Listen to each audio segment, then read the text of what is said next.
Welcome to the deep dive. Get ready, because we're about to crack open a book that's been sparking fascination and maybe a little discomfort for over 3 centuries. Yeah, it's quite something. We're plunging into the world of a 17th century French nobleman and his collection of incredibly sharp, often startling observations on what makes us tick. That's right. Our source material for this deep dive is the classic Reflections, or Sentences and Moral Maxims, by François Duc de la Rochefoucauld. We're using a fantastic 1871 English translation. And that's key, isn't it? The translation itself. It really is. It gives us not just the famously concise maxims, but also, the translator's preface, their introduction, which is super important for understanding the author, plus supplemental maxims and some longer reflections he wrote. So it's a really rich collection to explore. Exactly. And our mission today isn't just to, read these famous lines out loud. We want to go deeper.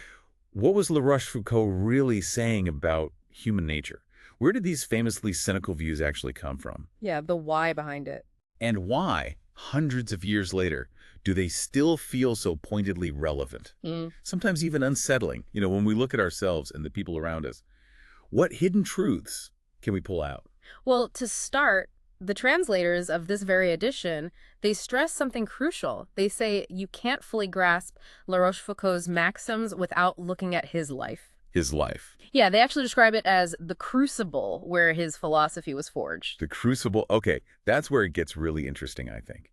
Because this wasn't some quiet scholar writing in isolation, was he? Not at all. François de la Rochefoucauld, born 1615, came from one of the most powerful noble families in France. But his early life, it was steeped in the high-stakes world of the royal court. High stakes is probably an understatement. Right. He entered military life incredibly young. But more significantly, he got tangled up in all the political intrigues, the power struggles. Think figures like Cardinal Richelieu, the hugely powerful chief minister. A dangerous person to cross. Absolutely. And he was connected to influential women at court, too, like the Duchesse de Chevreuse, who were, right at the center of all the maneuvering. And the translators, they really hammer this point home, don't they? Yeah. About how this period shaped him. They do. They talk about the bitter disappointment, the passionate love affairs, the high hopes, followed by, deceit and treachery that he saw and experienced firsthand. They call that the real key to the famously cutting cynicism you find in the maxims. So it wasn't just philosophical observation, it was lived experience, seeing ideals crushed. Exactly. Ambition getting crushed, loyalty betrayed, seeing the stark reality behind the polished facade of the court. And this all kind of culminated in his involvement in that chaotic civil war, the Fronde. Right, the nobles rebelling against the crown. Yeah, and he didn't just dip his toe in. He was seriously wounded during this time, including a severe head wound that actually caused temporary blindness after one battle. Ouch, that's rough. And the translators mentioned physical pain later too, right? For wounds and gout. Yeah, that seems to have been a constant companion in his later years. He spent his final decades in Paris, often in considerable pain, apparently, but surrounded by prominent literary figures. Like Madame de Sévigné. Exactly. She was with him near the end and was apparently struck by the fortitude, the strength with which he faced his suffering. She said it was as if he'd moralized all his life on how to die. He passed away in 1680. He left behind his memoirs, which are more about his political life, and then these maxims, which offer a broader, maybe more universal take on human nature, clearly drawn from all those intense experiences. So these observations weren't abstract theory at all. They were lessons learned the hard way. Court politics, love affairs, civil war. I mean, that's quite the education. You could say that. So if we connect this to the bigger picture, it makes sense then that the most central, and let's be honest, often controversial idea running through his work is his view on what fundamentally drives us. And that core thesis is singular and, stark. Self-love, or amour propre, as he called it, is the ultimate motivator for absolutely everything we do. Everything. That sounds sweeping. It is. Voltaire, who's quoted in the introduction, was pretty blunt about it. He said there's scarcely more than one truth running through the book, that self-love is the motive of everything. Okay, everything. So what about, acts of kindness? Moments of apparent virtue. How does he explain those? Well, according to La Rochefoucauld, that brings up a really big question. What even is virtue? His answer is pretty provocative. I'm guessing it's not what we think. Probably not. He basically says virtues are often just vices in disguise. Whoa, he doesn't waste any time getting to the point, does he? Maxim 1, right at the start. Our virtues are most frequently but vices disguised. Yeah, quite an opening line. And Yeah. he builds on this throughout the Maxims. He suggests self-love pushes us to extremes, for example. And what might look like humility could just be a feigned submission, a clever trick of pride to get what it wants. He even sort of muses that maybe God allowed self-love to exist as a way to punish humanity for original sin. Wow. Okay. So when we think we're being selfless or showing some virtue, he'd say, hang on, look deeper. There's probably a hidden layer of self-interest there. Perhaps so well hidden even we don't recognize it consciously. As he puts it in Maxim 12, you can try to hide your passions under the guise of goodness or honor, but they're always kind of visible through the veil, at least to a discerning eye. He's constantly looking beneath the surface, isn't he? Seeing through the performance. Absolutely. And that leads us straight into his observations on navigating the social maze, how we interact, how we present ourselves, and the complex, often deceptive strategies we use with each other. Right, because if everyone is driven by self-love and hiding their real motives, then social interaction becomes this really delicate dance. Exactly. What's fascinating is how he nails these universal human tendencies. Like he points out our weird blind spots about our own judgment. We're quick to blame our memory if we forget something, right? Oh, bad memory. But whoever blames their judgment for being wrong? That's such a great point. It's the ego protecting itself, isn't it? He also observes that sometimes, surprisingly, our faults actually make us more likable than our good qualities. Really? How Because they make us seem more human, less threatening. I don't know. Oh. And he lands a direct hit when he says, we rarely find anyone sensible, except for the people who already agree with us. Ouch. Okay, yeah, that one feels familiar. This cynical view extends to sincerity too, doesn't it? Oh, definitely. He suggests true sincerity is incredibly rare, like almost non-existent. So what are we seeing then? Well, he argues it's usually just a clever form of dissimulation, a performance used to gain someone's trust. So it's strategic, not genuine openness. Pretty much. And he sees similar insincerity in how we ask for and give advice. The asker often just wants validation, maybe, and the giver is guided by their own interest, or maybe just the desire to look wise. And here's where it gets, I think, really interesting and maybe a little unsettling. He argues we get so used to putting on this mask for others that eventually we lose sight of our own true self behind it. We start believing our own performance. That's a deep thought, isn't it? Especially today, with social media and curated identities. He keeps going on this theme of strategic deception, too. Like, sometimes we do good deeds precisely so we can get away with less savory things later, with less suspicion. Like building up social credit. Kind of, yeah. Or admitting to small flaws just to convince people we don't have bigger, more damaging ones hidden away. Strategic self-deprecation. And he even takes aim at tears, suggesting they could be a form of deception too. First deceiving others, and then eventually maybe even deceiving ourselves. It's a harsh view, isn't it? Seeing calculation even in, raw emotional displays. Definitely harsh. What about flattery and vanity? He must have thoughts on those. Well, absolutely. Equally sharp. He suggests we wouldn't actually get much pleasure out of life if we weren't constantly flattering ourselves internally. Okay, fair enough. And flattery from other people, he calls it base coin, like worthless currency, that only gets its value because our own vanity makes us want to believe it. So we want it to be true. Exactly. We might say we hate flattery, but what we really hate, he argues, is just the method being used. We just want better, more convincing flattery. And ultimately, he calls self-love the greatest flatterer of all. It always comes back to self-love. Okay, so if we live in this world of performance and disguised motives, appearance must be crucial. Totally. He states it quite directly. The world often rewards the appearance of merit more than actual merit itself. It's the packaging that counts. Yeah. He sees a really serious, formal demeanor, what he calls gravity, as often just a deliberate posture, a way to hide a lack of substance or maybe intelligence. So someone acting overly serious might just be trying to look smarter than they are. That rings a bell. And he paints this picture of society as essentially a stage. He says, in all professions, we affect a part and an appearance to seem what we wish to be. Thus, the world is merely composed of actors. Wow. Even things like rank or social status, he observes, are just enhancements. Like, clothes on a pretty woman, they add to the presentation, but they aren't the core substance of merit. It's a world of constant performance then. So how does this cynical lens apply when you get to closer relationships? Like friendship? And love. Ah, yes.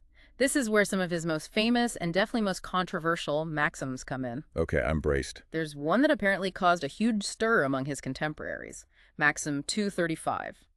He says, roughly, "We are easily consoled at the misfortunes of our friends when they enable us to prove our tenderness for them." Ooh.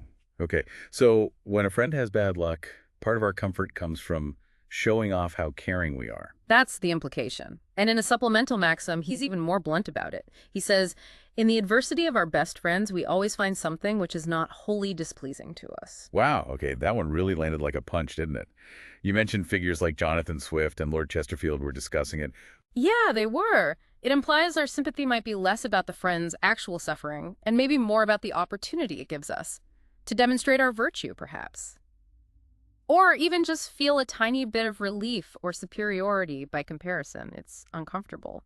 It certainly forces you to question the purity of your own feelings sometimes. What about gratitude? Is that just another performance? Largely, yes, in his view. He calls gratitude the good faith of merchants. Good faith of merchants. Meaning it's something you show not out of deep feeling, but more to ensure you can get help again in the future. Like, maintaining a good line of credit. Okay, that's incredibly cynical. It is.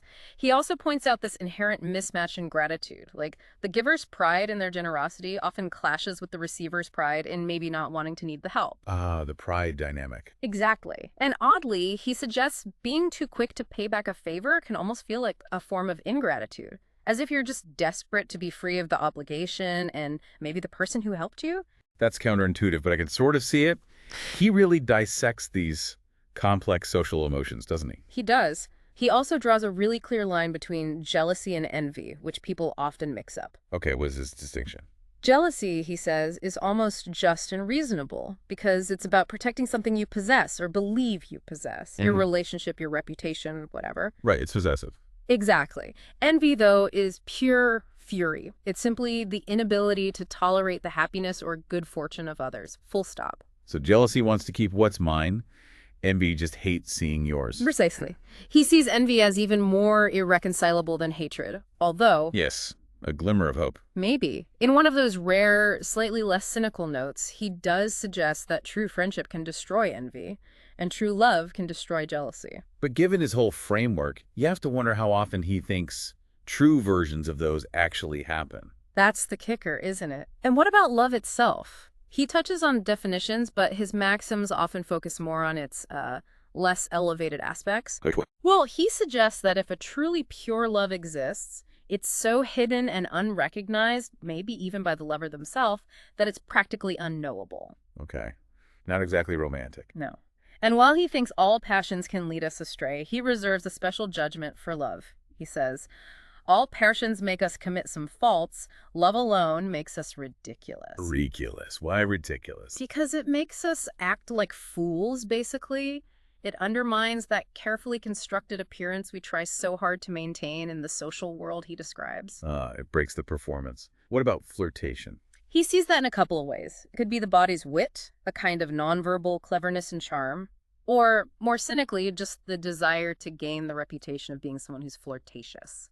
Another performance. Always back to performance.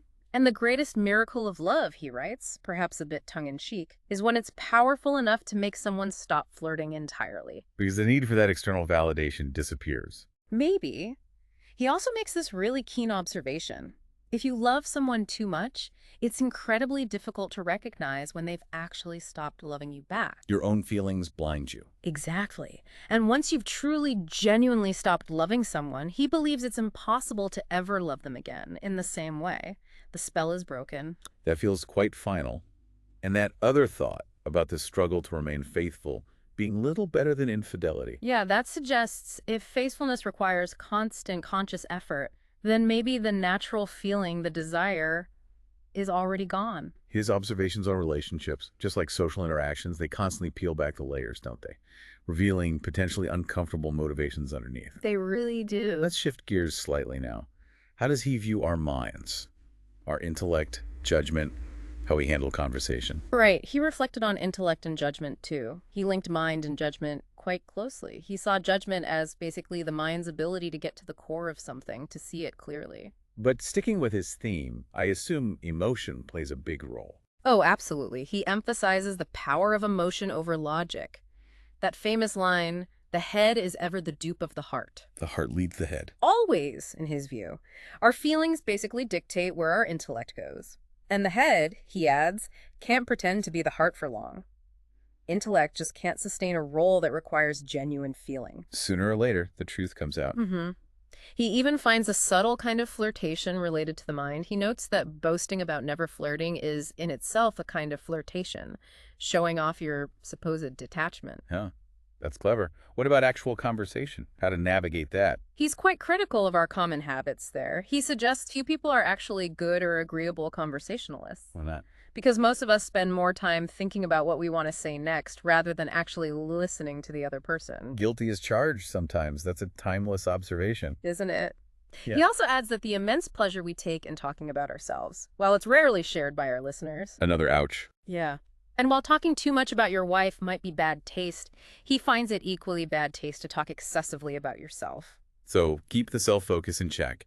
Did he offer any positive advice on conversation? He did, actually, in his longer reflection on conversation, and it's surprisingly practical, despite the cynical framework. He advises really listening, not interrupting, trying to genuinely enter the other person's mind and perspective. Okay, that sounds good. Avoiding heated disputes, and recognizing that silence and your general manner can be just as important as the words you speak.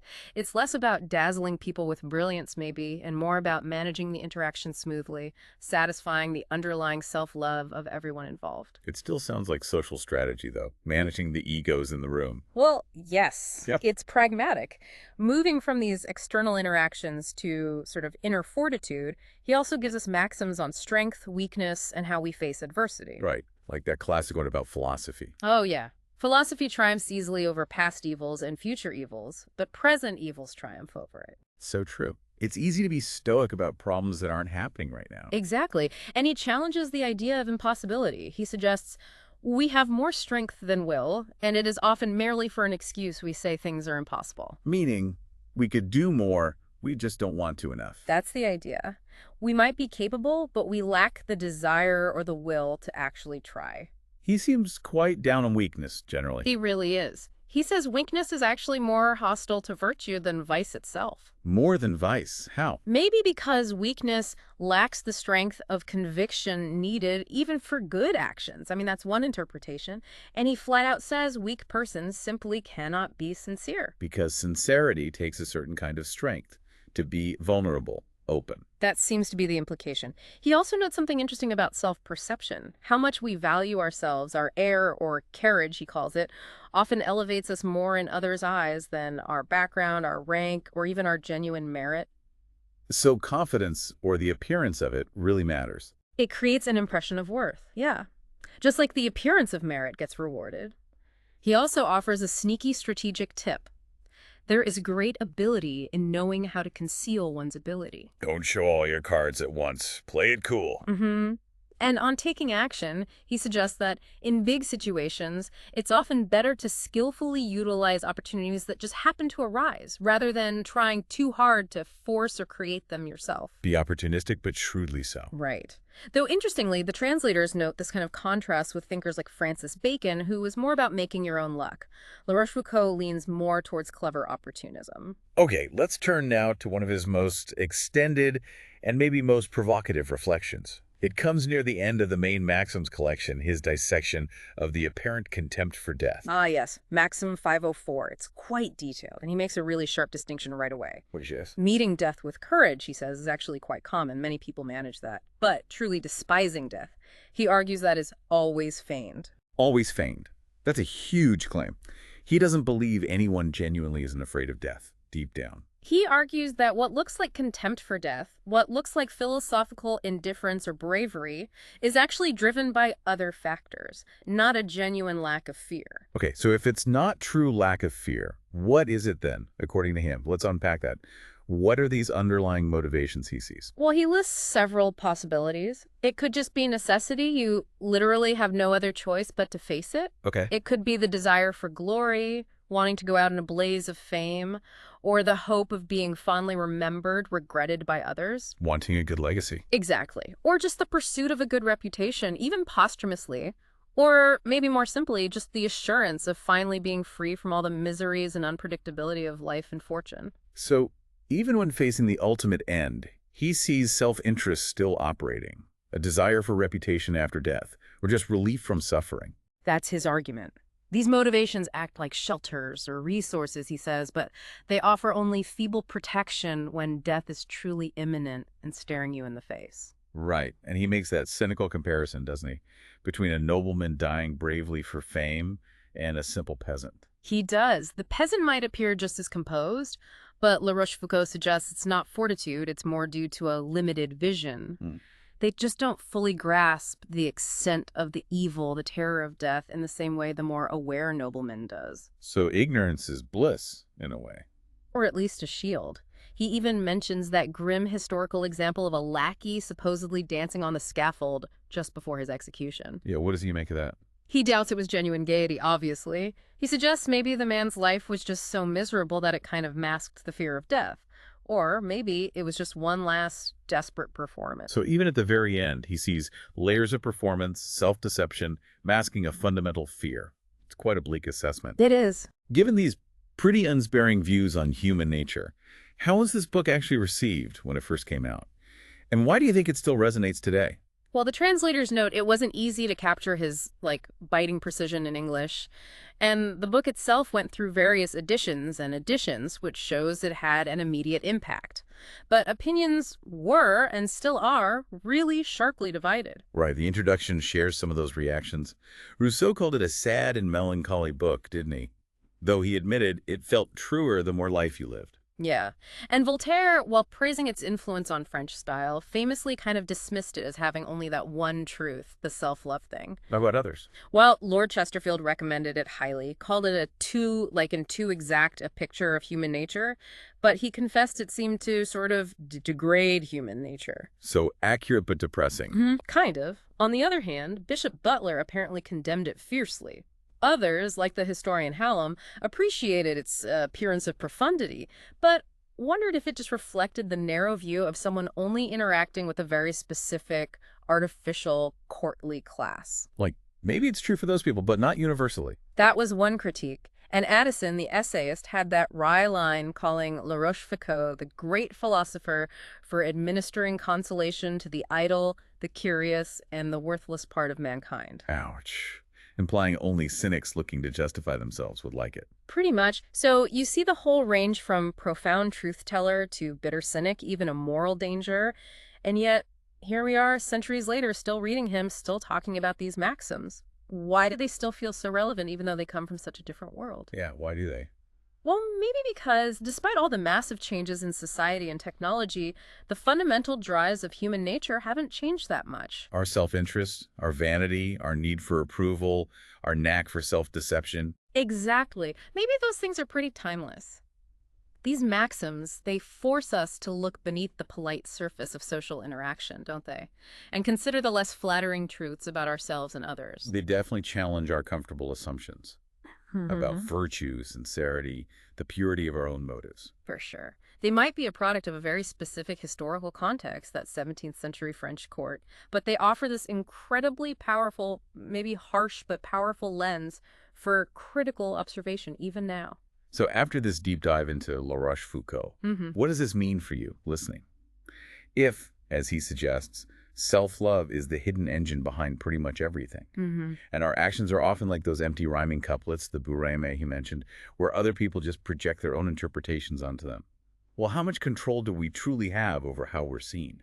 That's a tough question. And if our intellect is just, a pawn of our feelings, our heart, and genuine sincerity is this incredibly rare thing, how can we ever truly know our own heart, let alone begin to understand the tangled motivations of another person? It's a challenging thought, isn't it? Maybe unsettling. Are we all just a collection of disguised motives, constantly performing for ourselves and for the world around us? Yeah. These maxims, they aren't meant to provide easy answers.